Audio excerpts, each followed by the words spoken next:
We are Onyx Imaging. We are the highest rated and most reviewed printer service center in Oklahoma. Hello, I'm Nathan with Onyx Imaging. Today we're going to look at this Brother MFC 9330. We're going to look at the three most common paper jams that cause with the tray. So we're going to first take out the tray completely. Take out the paper.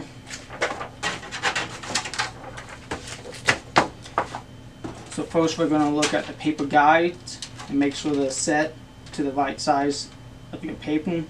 You can see there's a bunch of different paper sizes, and just make sure it's on the right size. Secondly, that we're going to note is, especially if you're adding paper, you can overlap the paper and you can actually band it, and this is going to cause problems. And so thirdly, what we're going to look at is not overfilling the paper.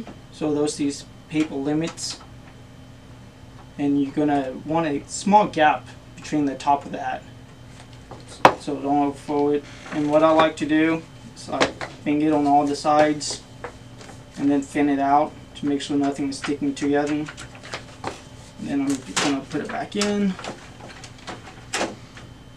back the tray. And then we're going to do some tests. If that doesn't fix your problem, then it's probably a maintenance issue, and you can give us a call and we will help you out with that. Thank you. Thank you for watching. If you're interested in how you can receive free labor on all of your service calls, as well as how to qualify for free printer upgrades, contact us today. We are here for all of your printer and office supply needs.